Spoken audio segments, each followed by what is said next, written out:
La verdad es que yo siempre había pensado en comunicación, que ojalá la comunicación fuera como las matemáticas, ¿no? Que 2 y 2 siempre son 4, ¿no? O a veces como la química, ¿no? Que mezclas H2O y es agua.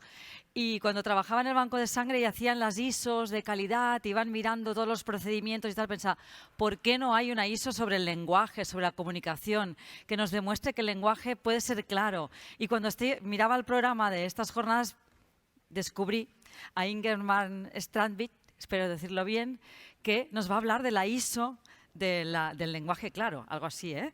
Bueno, él es gestor de la calidad en la Dirección General de la Traducción de la Comisión Europea, ofrece servicios de redacción y edición al conjunto de la Comisión Europea y organizan esta campaña de redacción clara, Clear Writing for Europe.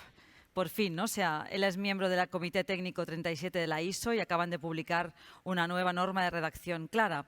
O sea que hoy nos va a explicar cómo es esto de la ISO, de la comunicación clara, y esperemos pues, que se aplique, que se verifique, que se valide y que todos los organismos puedan pasar por esta ISO para evidenciar que tienen este lenguaje tan claro y cercano para que lo podamos comprender. Adelante. Pues muchas gracias y, como no, primero, muchísimas gracias a los organizadores por invitarme aquí. Es un auténtico placer aprender de todo este trabajo fantástico que estáis haciendo. Yo voy a seguir, o sea, en el panel anterior hemos ampliado la perspectiva un poco, hemos oído de experiencias de fuera, de España, y yo os voy a hablar de esta norma ISO sobre el lenguaje claro que acaba de publicarse. Antes de entrar en materia, quiero recapitular, para los que no lo saben, si los hay, qué es la ISO y qué son normas ISO. O sea, qué son y de qué sirven. El Instituto Británico de Normalización dice en su sitio web, en esencia, una norma es una forma acordada de hacer algo. Puede tratarse de fabricar un producto, gestionar un proceso, prestar un servicio o suministrar materiales. Las normas pueden abarcar una amplia gama de actividades emprendidas por las organizaciones y utilizadas por sus clientes. O sea, lo importante aquí es la forma acordada de hacer algo. En cualquier actividad, cuando los que se ocupan de la actividad, o sea, las personas interesadas o los actores interesados, necesitan aclarar la manera de trabajar, es cuando se decide de establecer una norma, que es un trabajo que se hace de forma consensuada en grupos de trabajo, y normalmente el proceso dura 3 años. Pero lo importante aquí es que hay normas de todo. ¿Y cómo funcionan? Pues hay 2 tipos de normas. Hay normas de requisitos y normas de directrices. Las normas de requisitos son las que conllevan certificación, o sea, procesos certificados o productos certificados. Las normas de directrices solo dan orientación. Y esto también es importante porque las 2 normas, una de las funciones principales es que definen los conceptos y los términos clave de la actividad en cuestión. Si son normas de requisitos, pueden prescribir procesos y flujos de trabajo. Si son de directrices, solo pueden describirlo. Pero sea el uno o lo otro, siempre conllevan o constituyen una descripción de buenas prácticas. Y por eso mejoran la comunicación por clarificar los términos para que la gente entienda de qué se habla, y también aporta credibilidad y confianza, o sea, entre todos los actores implicados. Ahora bien, la ISO es una de las asociaciones o organizaciones internacionales de normalización, es la más grande. Como siempre, estos números cambian, quizá no los países, pero esto es del año pasado, o sea, 167 países a lo largo de estos 60 o 70 años que ha existido, pues ya son más de 24.000 normas que han elaborado. Y el trabajo se hace en comités técnicos. Hay 804 comités técnicos y con sus respectivos subcomités. Y no sé si se puede leer lo que pone aquí abajo, que es la ISO fue creada con la idea de responder a una pregunta fundamental. ¿Cuál es la mejor manera de hacer esto? Y con eso pues pasamos a la norma sobre el lenguaje claro. Es nueva, se adoptó en junio de este año, el 20 de junio, y en esta captura de pantalla de la AENOR veis que el nombre en inglés es Plain Language, Part 1, Governing Principles and Guidelines. Existe una versión francesa que yo sepa, todavía no se ha traducido al castellano, pero supongo que por el peso del castellano y la cantidad de países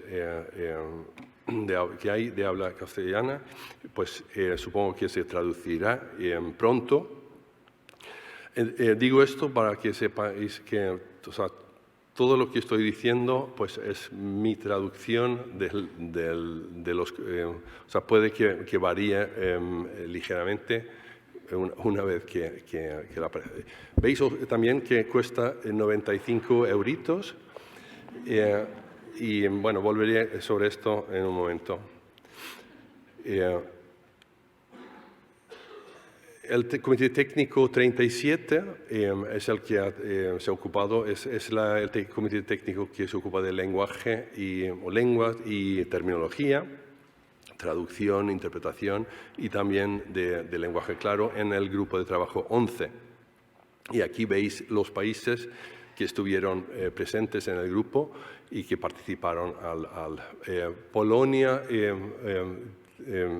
era no Polania, pero veo aquí, los representantes de África del Sur también pues, cubrieron el Afrikaans y el Zulu. También estuvieron representados el estonio y el lenguaje de signos. Bueno, ¿de qué va la norma? O sea, como decía, una de las principales funciones de una norma ISO es la de definir de qué estamos hablando.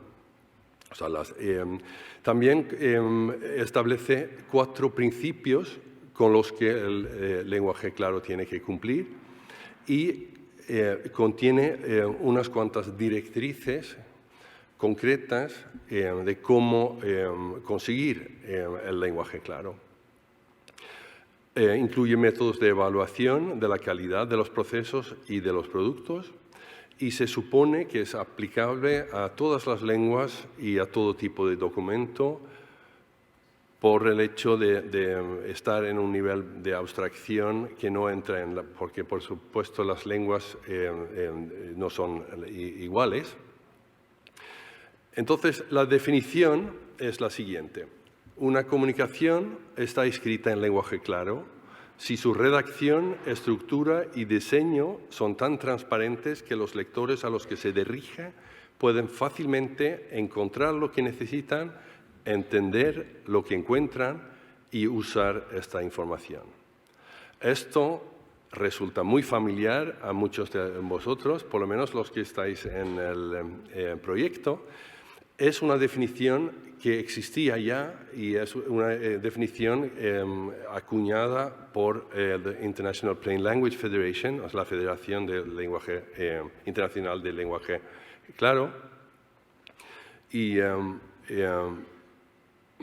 entonces en esta definición engloba 4 principios. O sea, la de pertinencia, o o sea, en cuanto que tiene que ver con la selección del contenido, accesibilidad, que tiene que ver con la estructura y diseño del contenido, inteligibilidad, que tiene que ver con la formulación del contenido, y aplicabilidad, que tiene que ver con la utilización del contenido. Si pasamos rápidamente en revista estos principios, la pertinencia, o sea, el contenido tiene que ser aquel que los lectores necesitan. Pues las directrices, cómo conseguir esto, es identificar a los lectores, identificar la finalidad de la comunicación, identificar el contexto en el que los lectores leerán el contenido y seleccionar el tipo de documento y el contenido que necesitan los lectores una vez que se hayan identificado estos elementos. La accesibilidad, que tiene que ver con la estructura y diseño del contenido, pues el objetivo es que los lectores puedan fácilmente encontrar lo que necesitan. Para eso hay que estructurar el contenido pensando en los lectores, utilizar técnicas de diseño de la información, utilizar títulos y encabezamientos y mantener aparte toda información secundaria. Inteligibilidad, pues textualidad o adecuación en la formulación del contenido para que los lectores puedan fácilmente entender lo que encuentran. Aquí las directrices que establece la norma pues es elegir palabras conocidas. Esto es muy importante porque conocidas no necesariamente quiere decir sencillas, o sea, depende del destinatario. O sea, no quiere decir sin complejidad. Por lo demás, es todo lo que se asocia con la redacción clara, o sea, redactar oraciones claras y concisas, también párrafos claros y concisos, utilizar un tono respetuoso, asegurar la cohesión del contenido y considerar inclusión de imágenes y multimedia. Esto es un gráfico que ilustra la importancia de no confundirlo de palabras conocidas con palabras de lenguaje común necesariamente. O sea, hay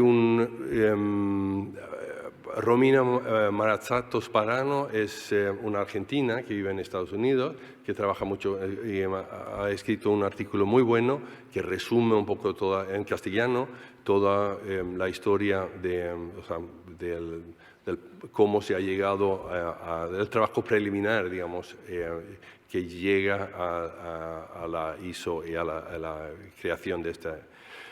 Pero bueno, esto es más bien por si, no sé si se reparte en las diapositivas después, pero no vamos por cuestiones de tiempo, no vamos a leer esto, pero veis que, o sea, la comunicación de legos puede ser clara o oscura, y la comunicación entre expertos puede ser clara y oscura. Y esto es muy importante para vender el lenguaje claro. Si no se tiene esto en cuenta, pues hay este choque entre juristas y lingüistas, y esto es básicamente lo que hemos estado hablando y debatiendo aquí estos días. Pero esto creo que es ilustrativo esto, y hay un enlace a una lectura interesante ahí. El cuarto principio es la aplicabilidad, que incluye monitoreo y evaluación. Los lectores tienen que poder fácilmente utilizar la información. Incluye elementos de evaluación, o sea, evaluar de modo continuo el documento durante su elaboración y también después de su elaboración junto con los lectores, y también un seguimiento en el tiempo para averiguar si sigue siendo pertinente el documento. O sea, resumiendo, aquí veis los 4 principios. O sea, primero hay que procurar que la información sea la que necesitan los lectores, tienen que encontrar lo que necesitan, comprender lo que encuentran y utilizar la información. Pero aquí veis que hay como 20 pasos a seguir y bueno, luego vuelvo concluyendo a lo que quiere decir esto. Entonces, ahora ya existe una norma ISO sobre el lenguaje claro. Entonces, ¿ahora qué? ¿Qué pasa ahora? Pues primero, ahora toca promover esta norma y pues hacerla conocer. Ha habido o sigue habiendo un debate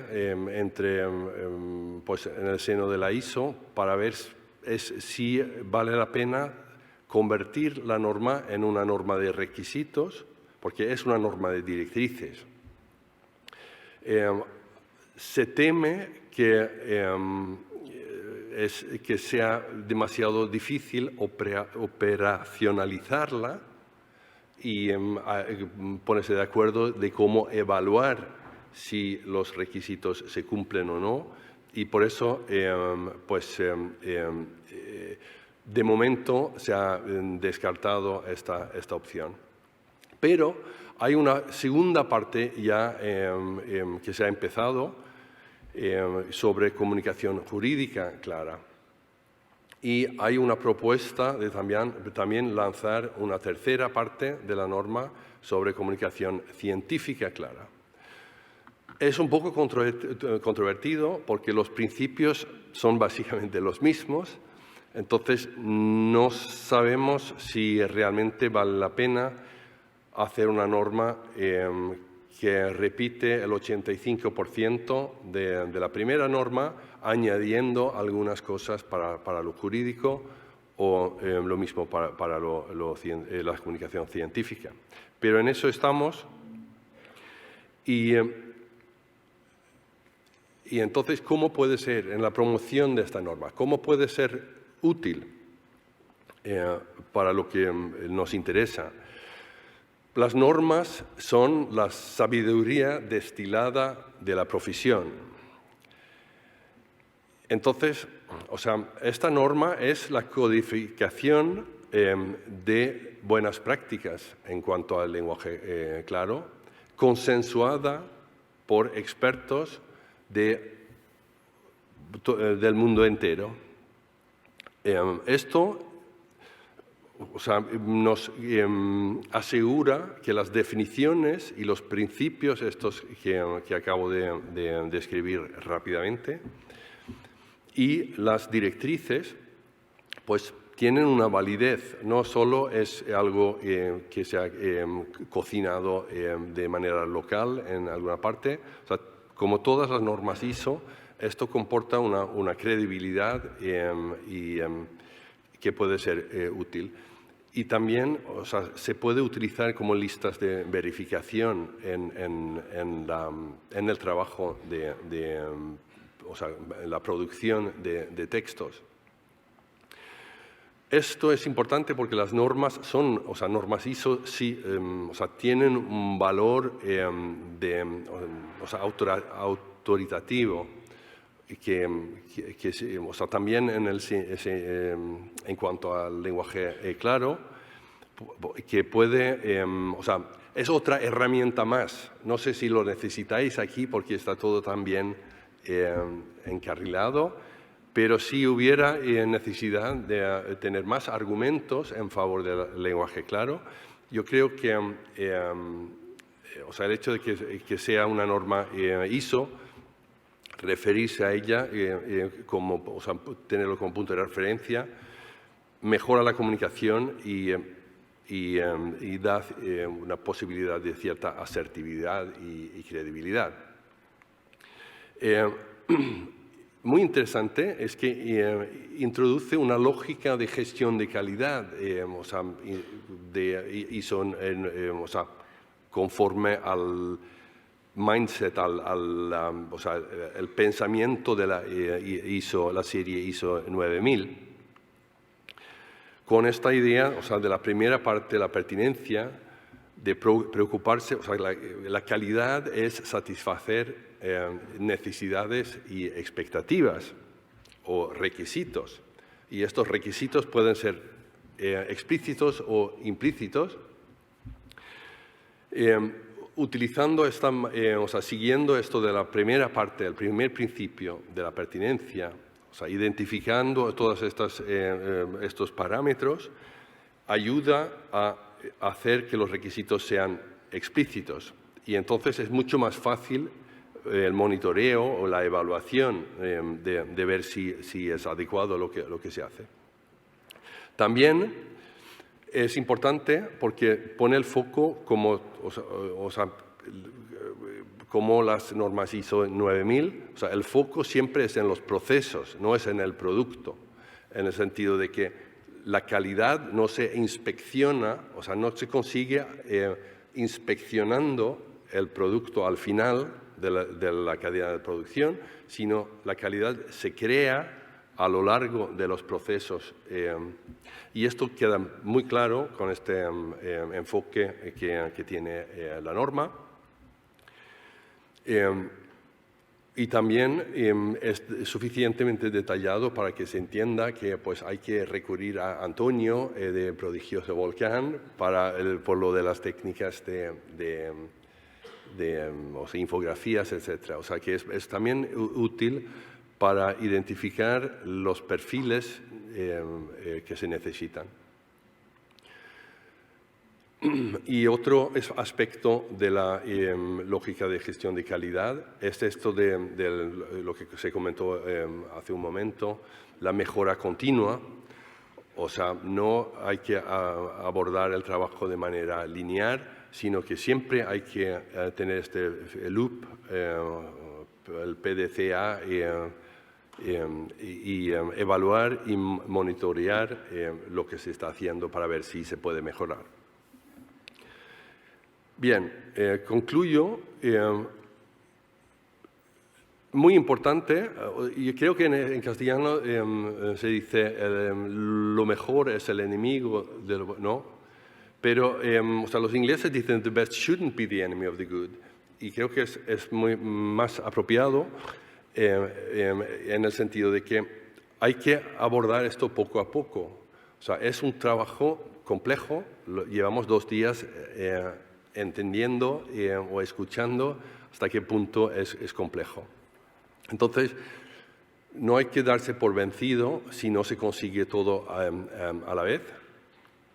Utilizar esta norma y todos los pasos que detalla como benchmarking, como comparación, o sea, referencia de comparación, o como inspiración para ver, o sea, por dónde empezar, qué podemos hacer. O sea, es un paso de gigante comparado con seguir haciendo lo que siempre se ha hecho.